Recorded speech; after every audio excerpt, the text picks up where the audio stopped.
तो हेलो बेटे, हम बात करते हैं आज प्रोबेबिलिटी की। तो प्रायिकता क्या होती है, यानी इंग्लिश में बोलते हैं प्रोबेबिलिटी।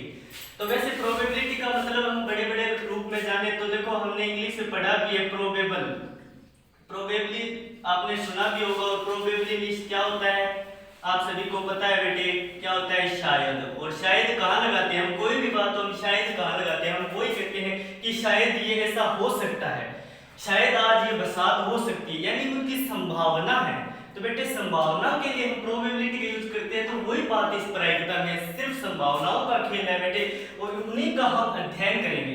तो हम देखो प्रोबेबिलिटी का सामान्य रूप से अर्थ या प्रायिकता का सामान्य रूप में अर्थ क्या होता है, किसी भी घटना से संबंधित सूचनाओं एवं परिस्थितियों के आधार पर परिणामों की संभावनाओं का पता करने के सिद्धांत को क्या कहते हैं बेटे, प्रायिकता कहते हैं। चलो डेफिनेशन समझ में आती है तो अच्छी बात है, नहीं कोई बात नहीं। देखो सिर्फ समझाने के लिए बोला है, सिर्फ हम यहाँ से कंसेप्ट हमारे यहाँ से स्टार्ट होते हैं जो मैं आगे कराने जा रहा हूँ, ठीक है। तो अब देखो पहले मोस्ट इंपोर्टेंट हमें शुरू में यही ध्यान होना चाहिए कि प्रायिकता का फॉर्मूला क्या होता है।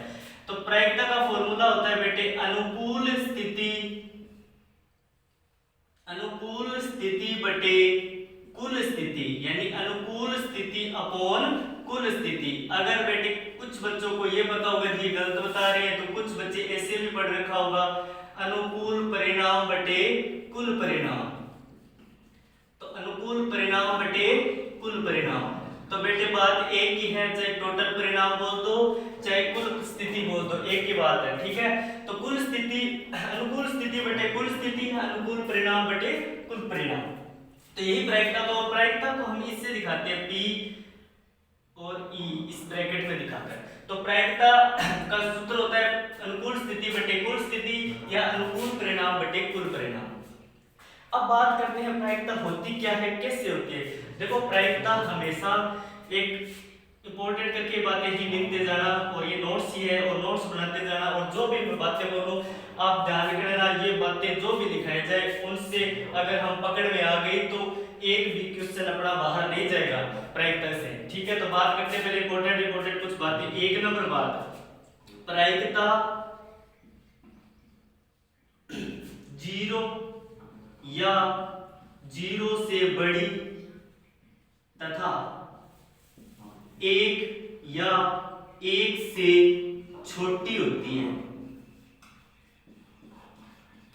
तो बेटे यहां तक बात समझो। देखो प्रायिकता है वो हमेशा जीरो या जीरो से बड़ी तथा एक या एक से छोटी होती है, यानी कहने का मतलब ये है कि प्रायिकता हमेशा जीरो और एक के बीच बीच में रहेगी। तो यानी मैं ये बोलूं, इसको ऐसे भी लिख सकते हैं बेटे, जीरो से बड़ा और बराबर भी हो सकता है, और प्रायिकता और एक या एक से छोटी भी हो सकती है। तो इस तरीके से भी हम प्रायिकता को दर्शा सकते हैं। तो बात ये ध्यान रखो, प्रायिकता है वो जीरो या जीरो से बड़ी हो सकती है तथा एक या एक से छोटी हो सकती है। तो प्रायिकता हमेशा क्या, जीरो और जीरो से बड़ी और एक या एक से छोटी होती है। अब दो नंबर बातें या नोट लगा कर लिख लो इस बात को हमेशा के लिए, और ध्यान में रखना प्रायिकता कभी ऋणात्मक नहीं होती है बेटे। तो प्रायिकता कभी क्या नहीं होती है, ऋणात्मक नहीं होती है। ऋणात्मक का मतलब नेगेटिव नहीं होती है, यानी माइनस में नहीं होती है। प्रायिकता हमेशा पॉजिटिव होती है, प्लस में रहती है। कहने का मतलब जीरो और एक के बीच में रहेगी तो सीधी सी बात है, जीरो से छोटी होती है वो ऋणात्मक की होती है, सारी संख्या माइनस की होती है, और एक से कभी बड़ी नहीं होगी, तो यानी ऋणात्मक कभी भी नहीं होती। ध्यान रखना, प्रायिकता कभी भी ऋणात्मक नहीं होती, यानी माइनस में। ऐसे नहीं है माइनस के 3, एग्जाम्पल के तौर पर लिख लो माइनस के 3 माइनस के 2, ये प्रायिकता नहीं हो सकती। प्रायिकता कहने का मतलब जीरो और एक के बीच में रहेगी। अब बात करते हैं प्रायिकता, किसको हम प्रायिकता बोल सकते हैं। प्रश्न ऐसा भी आता है, कई बार प्रश्न पूछा भी गया ये प्रायिकता है या नहीं है। तो देखो बेटे प्रायिकता का हम पता करने के लिए देखो कैसे पता करेंगे। अब अगर हमारे पास एग्जांपल आ गया, मान लो ये आ गया 2/3, अगर आपको पेपर के अंदर क्वेश्चन आ जाए बेटे ये पूछ ले 2/3 प्रायिकता है या नहीं है, तो बेटे 2/3 कोई प्रायिकता नहीं, प्रायिकता है बेटे। 2/3 क्या होती है, प्रायिकता है, क्योंकि देखो 2/3। अब कुछ बच्चों को ये दिक्कत हो गई होगी कि प्रायिकता 2 है, इसमें 2/3 में ये कह रहे होंगे 2 प्रायिकता है, ये 2 नहीं, के गुरुजी सर ने तो बोला था 0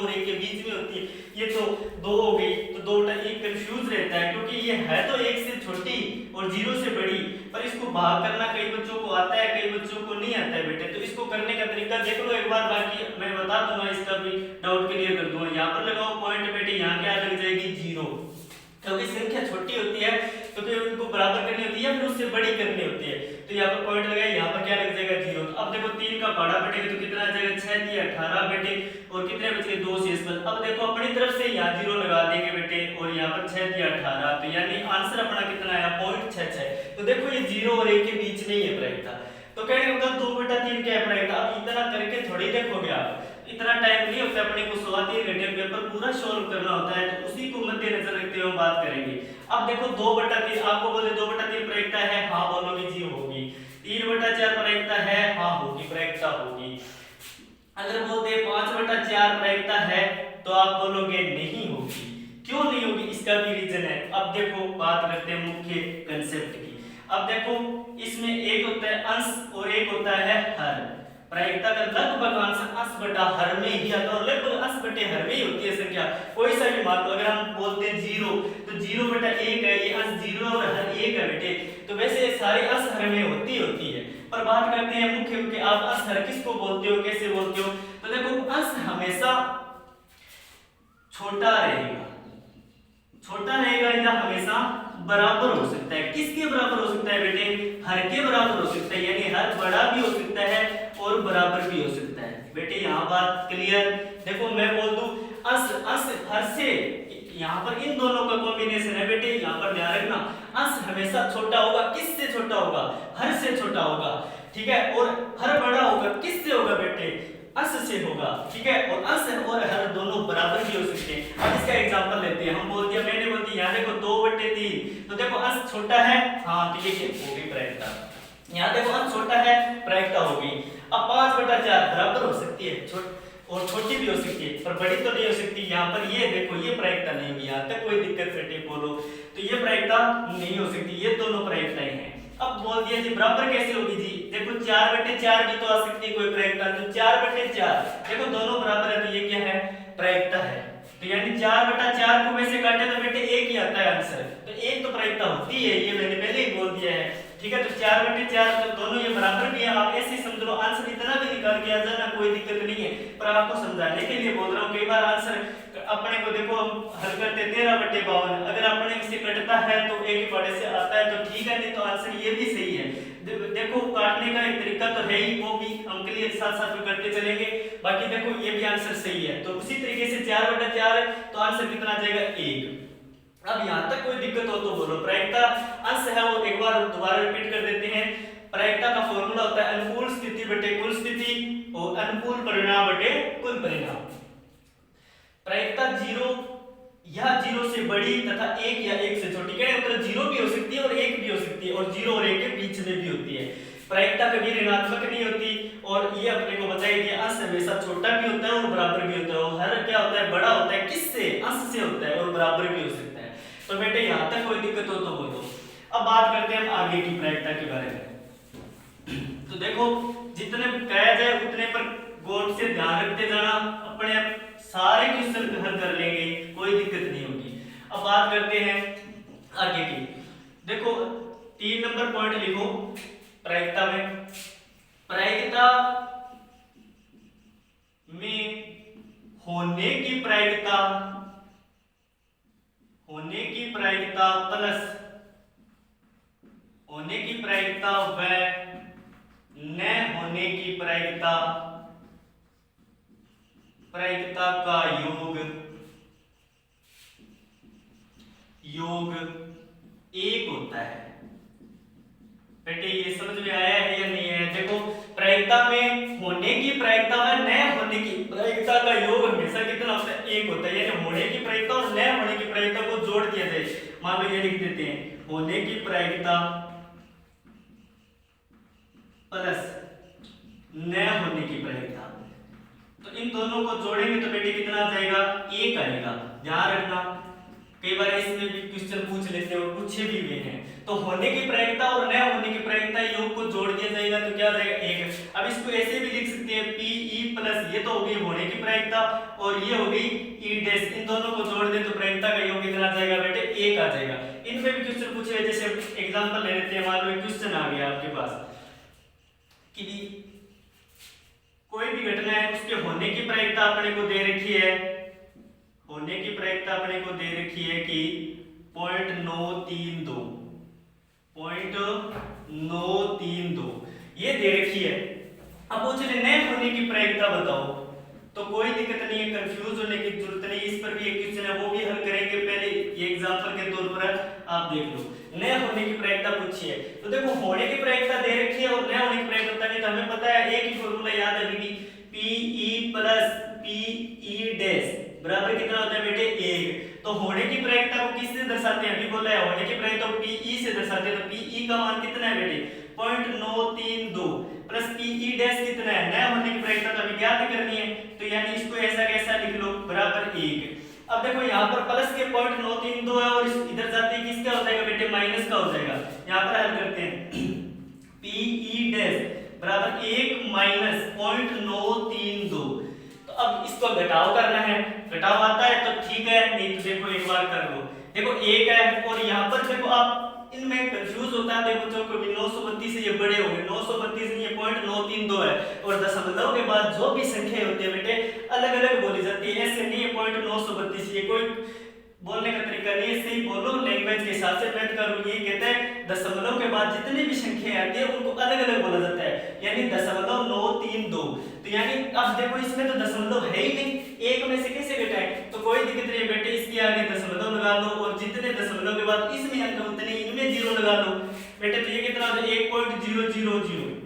तो अब ये कोई 3 नहीं बना है, ये कोई 3 नहीं है, 4 नहीं, ये एक ही है, कोई फर्क नहीं पड़ेगा एक जीरो लगाने से, ठीक है। तो अब देखो 0.932, तो बेटे अब इसका घटाव करेंगे। अब घटाव सभी को आता है, जीरो में से 2 जाते नहीं, ये इसके पास गया और ये इसके पास गया और ये इसके पास गया, ऐसे गया और कड़ी बनती गई और यहाँ पर गए 10, 10 में से 2 गए बेटे 8 और यहाँ 9 में से 3 गए बेटे 6 और यहाँ 9 में से 9 गए 0 और ये पॉइंट का पॉइंट यहाँ 0 है ही। ये 0.068 लिखो, सीधा लिख दो 0.068, एक ही बात है बेटे। यहाँ तक कोई दिक्कत हो तो बोलो। देखो प्रायिकता होने की प्रायिकता और न होने की प्रायिकता का योग बेटे कितना होता है 1, और ये हमने हल भी कर लिया। अगर न होने की दे रखी हो तो होने की भी निकाल सकते हैं और होने की दे रखी हो तो न होने की भी निकाल सकते हैं। यहाँ तक कोई दिक्कत हो तो बेटे बताओ। अब बात करते हैं हम कुल स्थिति कैसे निकाली जाती है।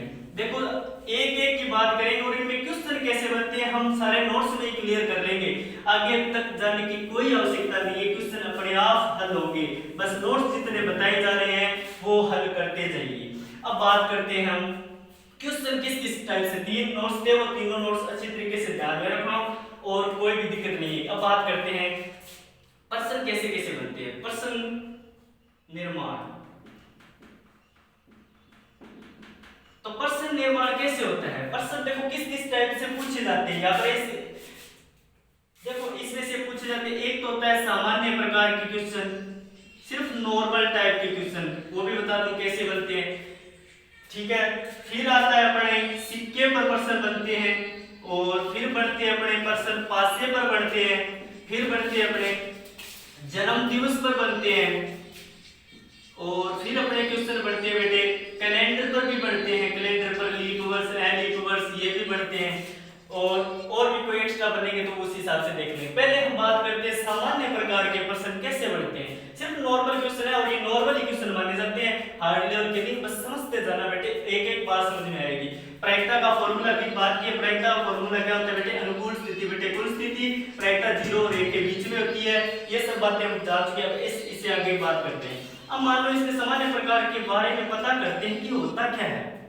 देखो प्रश्न, देखो एक एग्जांपल लेते हैं इससे अच्छा सा, उससे अच्छा समझ में आएगा। मान लो कोई क्वेश्चन दे रखा है कि एक थैले में, एक कोई थैला है जो भी है और थैले में कह दी 2 लाल बॉल है, यानी रेड बॉल तो कितनी है 2 है और व्हाइट दे रखी है 3 है और ब्लैक दे रखी है बेटे 4। ऐसा कोई क्वेश्चन आ गया। अब बोलते प्रश्न कैसे बनते हैं। अब आप पूछोगे अनुकूल स्थिति क्या होती है और कुल स्थिति क्या होती है, तो बेटे अनुकूल स्थिति और कुल स्थिति हम निकालेंगे। अब देखो कुल स्थिति कितनी बड़ी, इन सभी का टोटल लगा दो बेटे, वो कुल स्थिति है। तो देखो कुल स्थिति निकालने का एक तरीका तो ये आ गया भाई, कुल स्थिति कितनी आ जाएगी 2 3 5 4 9, यानी कुल परिणाम या कुल स्थिति कितनी होगी 9 होगी। यहाँ तक कोई दिक्कत, 2 3 5 हो गए और 5 4 9। अब देखो प्रश्न में आगे बढ़ेंगे वो हो गए अनुकूल परिणाम। देखो प्रश्न में बनेगा कुल परिणाम, कुल परिणाम तो देखो यहाँ से बन गए, इनका टोटल लगाएंगे वो कुल परिणाम बन जाएंगे। अब देखो प्रश्न क्या बोलता है कि एक थैले में 2 लाल बॉल है, व्हाइट 3 बॉल है, ब्लैक 4 बॉल है, और हम हमें पूछ लिया कि लाल बॉल होने की प्रायिकता है, और इसमें से एक बॉल निकाली जाती है और वो लाल बॉल होने की क्या प्रायिकता है। तो बेटे लाल बॉल होने की प्रायिकता पूछी है। प्रश्न हमारा क्या है, लाल गेंद होने की प्रायिकता, लाल गेंद होने की प्रायिकता। तो हमें प्रायिकता का फॉर्मूला बेटे पता ही है, अनुकूल स्थिति बटे कुल स्थिति होता है। अनुकूल परिणाम बोल दो तो एक ही बात है, अनुकूल स्थिति बटे कुल स्थिति, यानी के स्थिति बढ़ते हैं। देखो अनुकूल स्थिति, अनुकूल स्थिति देखो कितने बढ़ रहे हैं, कुल स्थिति तो हमें पता ही चल गया कितनी बढ़ रही है, 9 बेटे कितनी बढ़ गई, 9। अब देखो प्रश्न में पूछा क्या था, लाल गेंद, तो लाल गेंद है कितनी, 2, यानी कितना आंसर आ जाएगा 2/9, यानी अनुकूल स्थिति कितनी है, 2, और कुल स्थिति कितनी है, 9। यहाँ तक बेटे कोई दिक्कत। अब प्रश्न आगे पूछ ले, काली बॉल होने की प्रायिकता, यानी काली गेंद होने की प्रायिकता। तो ये फॉर्मूला एक बार लगा देना, बाद में बार-बार लगाने की कोई आवश्यकता नहीं है। अनुकूल स्थिति यहाँ पर देखो ब्लैक पूछा है, ब्लैक बॉल कितनी है बेटे, 4 है, और कुल कितनी है, 9 ही है, तो 4/9। देखो ब्लैक बॉल कितनी है, 4, और कुल कितनी है, 9। तो यहाँ तक कोई दिक्कत, काली बॉल भी निकल गई। ठीक है, अब बात करते हैं सफेद, व्हाइट यानी सफेद। सफेद गेंद होने की प्रायिकता पूछ ले, तो बेटे कितना है, सफेद बॉल है कितनी, 3, और टोटल कितनी है, 9, यानी कुल अनुकूल तो परिणाम 3 है और कुल परिणाम बेटे कितने हैं, 9। अब इससे काटा जा रहा है तो काट भी सकते हो बेटे, 3 एकम 3 और 3 3 9, यानी एक ही पाड़े से कट रहे हैं। तो ये थे कुछ क्वेश्चन। अब इस तरीके से अब आगे के क्वेश्चन बनते हैं, वो भी देख लेते हैं, इसी क्वेश्चन में से हल करते। देखो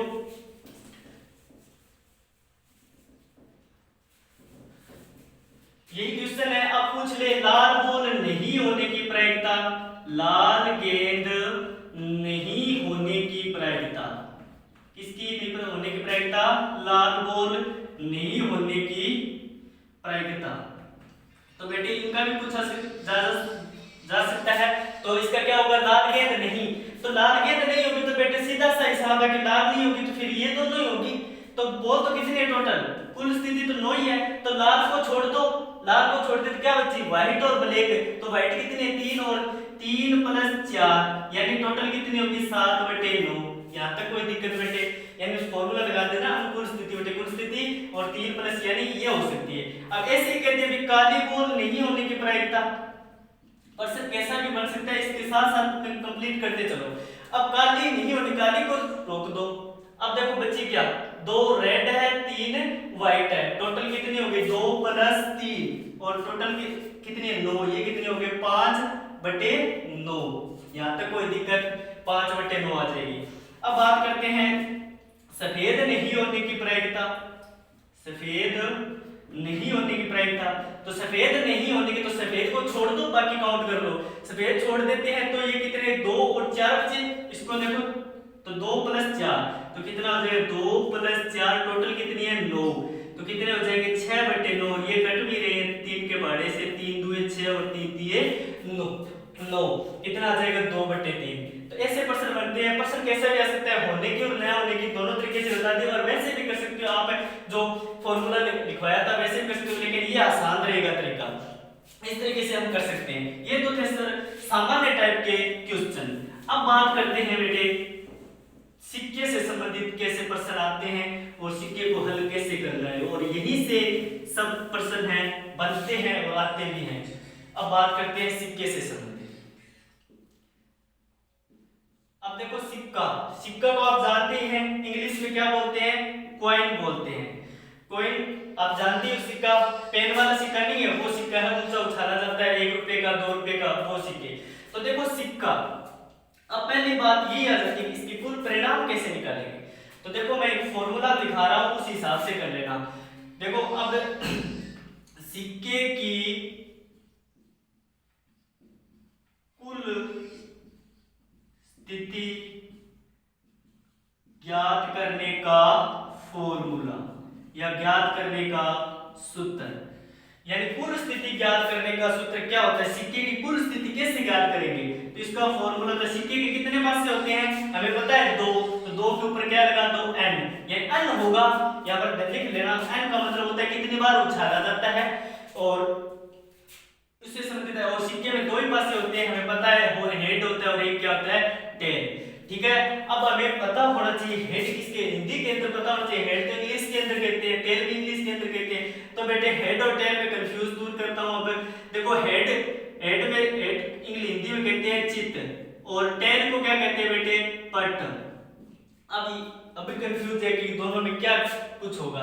तो देखो टेल में क्या आ रहा है, टी आता है कि नहीं आता, टेल में टी आता है, या टे टमाटर आता है, तो पट में भी टेल है यानी टे टमाटर आता है, यानी तो इसका मतलब याद रह जाएगा, टेल का मतलब होता है पट, और चित्त का मतलब फिर अपने आप हो जाएगा हेड। तो सिक्के की कुल स्थिति ज्ञात करने का फॉर्मूला क्या होता है, 2 की पावर n। अब हम बात करते हैं सिक्के, जब सिक्के को एक बार उछाला जाए तो कुल परिणाम या कुल स्थिति एक ही बात है बेटे, ध्यान रखना। तो कुल परिणाम कैसे निकालेंगे, तो देखो कितनी बार उछाला गया, एक बार, ठीक है। तो दो को हल करेंगे कितना आ जाएगा, परिणाम कितने बनेंगे, दो। अब पता होना चाहिए बेटे दो परिणाम बनेंगे कौन कौन से, तो या तो हेड आएगा बेटे, और या क्या आएगा, टेल। एक बार उछालेंगे तो परिणाम क्या बनेंगे, दो, वो दो परिणाम क्या बनेंगे, हेड या टेल, यानी चित्त या पट। अब बात करते हैं जब सिक्के को कितनी बार उछाला जाए, जब सिक्के को दो बार उछाला जाए,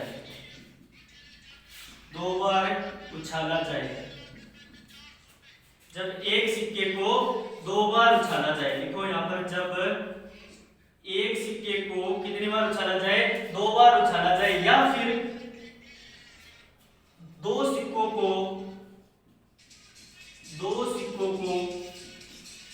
एक बार उछाला जाए,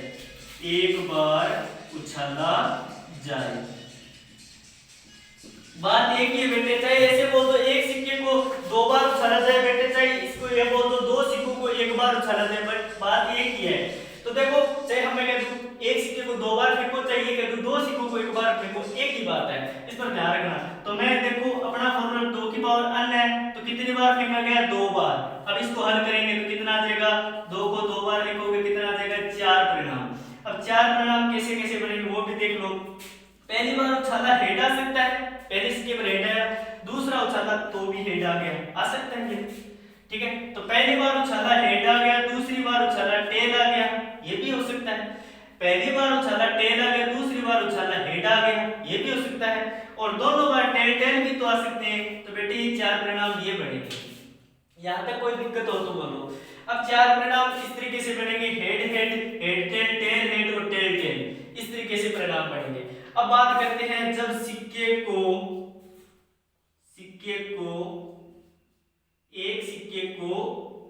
यहां पर लिखो बेटे, एक सिक्के को तीन बार उछाला जाए, या फिर क्या लिख दे बेटे, तीन सिक्कों को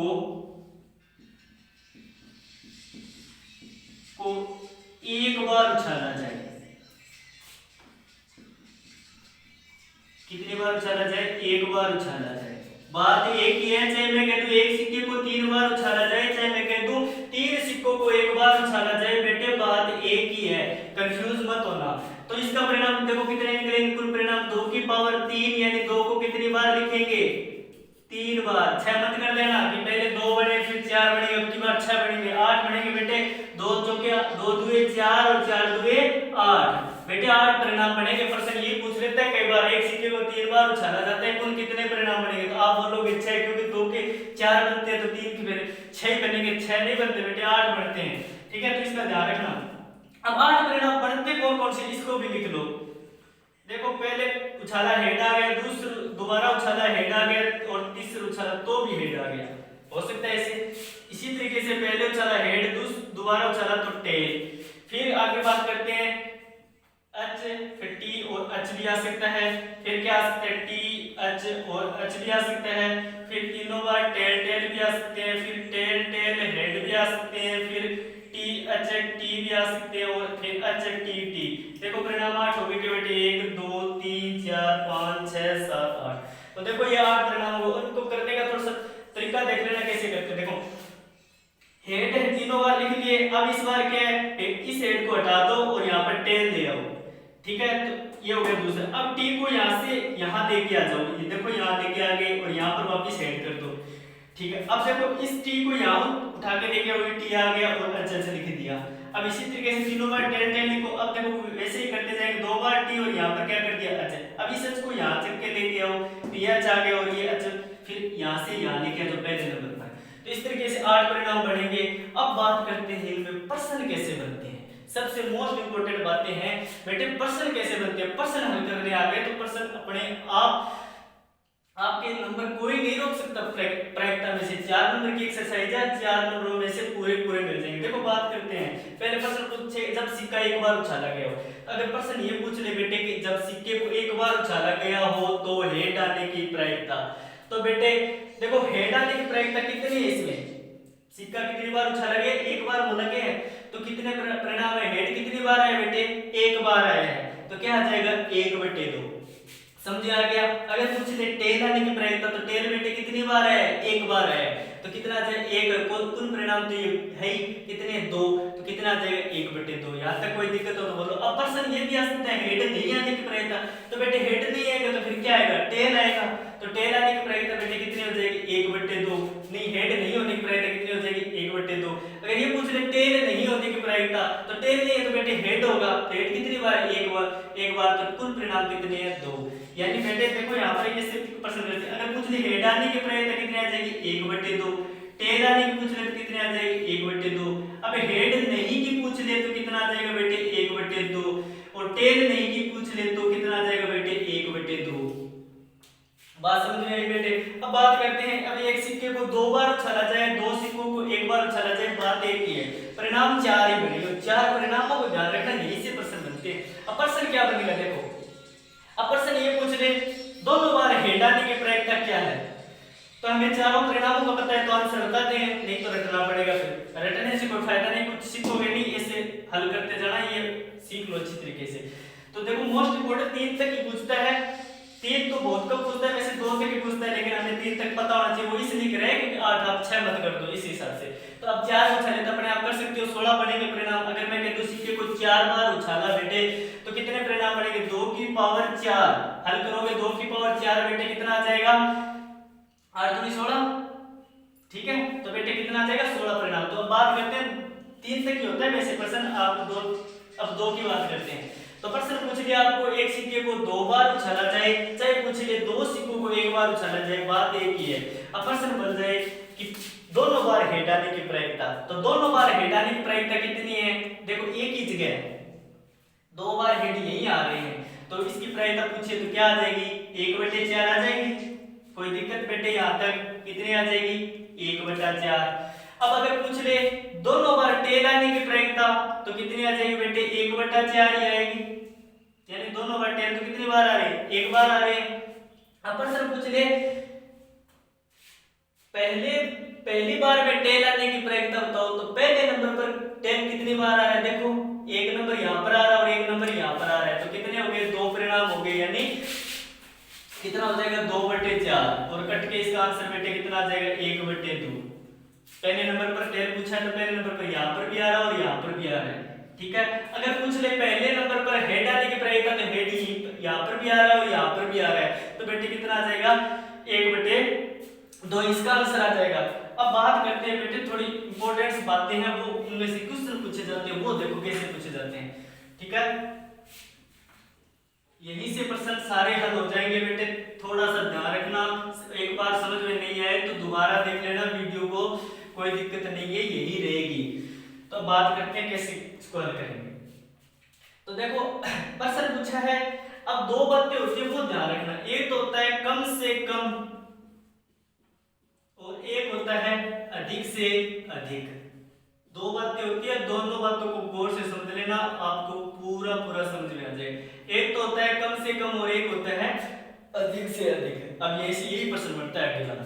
अब प्रश्न आ जाए कम से कम एक हेड आने की प्रायिकता या कम से कम एक चित्त आने की प्रायिकता। प्रश्न पूछ लिया आपसे कम से कम एक चित्त आने की प्रायिकता, कम से कम एक चित्त आने की प्रायिकता। प्रश्न आपको बेटे ये पूछ लिया कम से कम एक चित्त आने की प्रायिकता, चित्त यानी हेड। तो देखो यहाँ पर परिणाम देखो कितने बने, तो कम से कम चित्त, एक चित्त कहाँ आ रहा है, एक चित्त यहाँ पर भी आ रहा है, यहाँ पर भी आ रहा है और यहाँ पर भी आ रहा है। तो कम से कम एक चित्त की बात की है, तो कम से कम एक चित्त का मतलब है एक वाला भी शामिल करेंगे, एक चित्त की बात है एक वाला भी शामिल करेंगे, प्लस में दो वाला भी करेंगे और तीन वाला हुआ तो तीन वाले, चार वाले, आगे मतलब एक से ऊपर ऊपर भी करेंगे, एक या एक से ऊपर। वही एग्जांपल ध्यान रखो। अब कई बार हम टेस्ट लेते हैं, टीचर आपको ये बोलते हैं बेटे कि कम से कम आपके 7 नंबर आने चाहिए, तो कम से कम 7 नंबर आना चाहिए, इसका मतलब यही हुआ कि कम से कम 7 तो आपके आने ही चाहिए बेटे, 7 से ऊपर कितने आओ, ऐसे थोड़ी 8 आ गए तो इसकी पिटाई होगी, ऐसा नहीं होता है। यानी कम से कम 7 नंबर ही आने चाहिए, तो यानी कम से कम 7 तो आने ही चाहिए, ऊपर आपकी मर्जी हो उतने ले लेना। तो उसी हिसाब से कम एक चित्त की बात की, एक चित्त तो आना ही चाहिए बेटे, दो उससे ऊपर कितने भी, ऊपर कितने आएंगे, दो ही आएंगे ज्यादा से ज्यादा, तो कितने आगे, ये वाला भी शामिल होगा बेटे और ये वाला भी होगा और ये वाला भी होगा, ये नहीं होगा, इसमें तो हिट है ही नहीं। तो कितने परिणाम बन गए, कुल कितने 4 और अनुकूल कितने 3, तो बेटे कितना आ जाएगा 3/4। बेटे समझ में आया क्या, कितना आंसर आ जाएगा 3/4। कम से कम एक चित्त आने की प्रायिकता पूछे तो कितना आ जाएगा 3/4। अब प्रश्न पूछ रहे कम से कम 2 चित्त आने की प्रायिकता, वही बात 2 वाला चलेगा और 2 से ऊपर वाला भी चलेगा, चलो इससे बात ही कर लेते हैं। अब प्रश्न पूछ ले कम से कम 2 चित्त आने की प्रायिकता, किसकी प्रायिकता बेटे, 2 चित्त आने की प्रायिकता, कम से कम 2 चित्त आने की प्रायिकता। तो देखो 2 चित्त, तो देखो 2 चित्त यहाँ आ रहे हैं और कहीं पर आ रहे हैं, ये तो एक है, एक वाला शामिल थोड़ी करेंगे, 2 या 2 से ऊपर वाले शामिल करेंगे, तो यानी इसके एक ही संभावना है, तो कितना आ जाएगा 1/4। बोलो समझ में आया कि नहीं आया बेटे, कम से कम 2 चित्त वाले पूछे तो दो या उससे अधिक वाले शामिल करें, अधिक वाले है ही नहीं, तो कितना आ जाएगा 1/4। अब यहाँ तक कोई कंसेप्ट में कोई दिक्कत हो तो बोलो, ये प्रश्न यहाँ से बनते हैं बेटे और यही पर उलझ जाते हैं आधे से ज्यादा बच्चे। बस कम से कम और अधिक एक बार इनको समझ लो अच्छे से, अगर पूछ ले कम से कम एक चित्त, एक वाला भी शामिल करेंगे और ऊपर वाले, यानी कम से बात आ गई तो कम वाला यानी जितना पूछा है वो भी शामिल करेंगे और उससे ज्यादा वाला भी करेंगे। और अब बात करते हैं अधिक से अधिक, मुख्य बात है अब अधिक से अधिक, अपना बिंदु है अधिक से अधिक। प्रश्न आ जाए अधिक से अधिक एक चित्त आने की प्रायिकता, तो देखो मैं एग्जांपल चित्त का ही लेके चल रहा हूँ, पट का भी वही बात होगी बेटे, ऐसे नहीं है कि ये एक चित्त वाला ही करें तो पट का अलग हो जाएगा। अगर ये है कम से कम एक पट आने की प्रायिकता, तो एक पट का कहने का मतलब एक पट कहाँ कहाँ आ रहा है, देखो यहाँ पर भी आ रहा है और यहाँ पर भी आ रहा है और यहाँ पर ज्यादा वाला भी शामिल करेंगे, यानी वही 3/4 यहाँ आएगी। ये ऐसे ही पूछ रहे कम से कम 2 पट आने की प्रायिकता, 2 पट ये पर एक कोई आ रहे हैं 2 टेल, यानी कितना आ जाएगा 1/4। अब बात करते हैं अधिक से अधिक एक चित्त आने की प्रायिकता, अधिक से अधिक एक चित्त आने की प्रायिकता। अब देखो बेटे एक चित्त यानी अब बात करते हैं अधिक से अधिक कंसेप्ट क्या होता है। अब पूछ ले, अब आप कोई भी हो अधिक से अधिक की बात चल रही है तो कम वाले शामिल करेंगे बेटे, कम से कम की बात तो ज्यादा वाले शामिल करते थे, अधिक से अधिक की बात आ जाए तो बेटे कम वाले भी शामिल करेंगे, ठीक है। तो एक बार बात करते हैं अधिक से अधिक एक चित्त आने की प्रायिकता, तो अगर पूछ ले तो कम वाले भी शामिल करेंगे, तो कम वाले में 0 को थोड़े शामिल करेंगे, तो यानी इसकी प्रायिकता ऐसे थोड़ी है, अधिक से अधिक एक या एक से कम तो होता ही नहीं, एक से कम तो सारे ही हैं, ठीक है। तो ये तो कोई बात नहीं होगी, तो ये अधिक से अधिक एक चित्त आने की प्रायिकता की बात चल रही है, तो अधिक से अधिक एक चित्त कहाँ आ रहा है, तो एक चित्त आना चाहिए, एक जगह आ रहा है। आप कहें तो 0 वाला भी शामिल करेंगे, तो 0 वाला कोई शामिल नहीं करते, एक वाले को करेंगे, तो एक कितनी बार है 2, तो कितना आ जाएगा बेटे 2/4, कितना आ जाएगा 2/4। अब कहते हैं अधिक से अधिक 2 चित्त आने की प्रायिकता, अधिक से अधिक 2 चित्त आने की प्रायिकता। तो बेटे 2 चित्त कहाँ कहाँ आते हैं, देखो बेटे अधिक से अधिक 2 चित्त, 2 वाले भी करेंगे और कम वाले भी शामिल करेंगे, तो 2 चित्त, तो 2 चित्त देखो ये भी होगा, ये भी होगा और ये भी होगा, तो कितने आ जाएंगे 3/4। कितना आ जाएगा 3/4।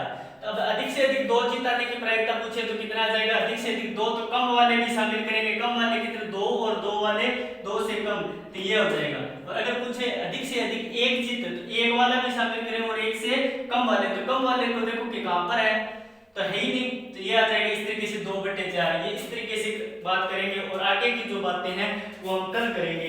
तो इस हिसाब से आगे हम पासे से बात करेंगे वो कल करेंगे।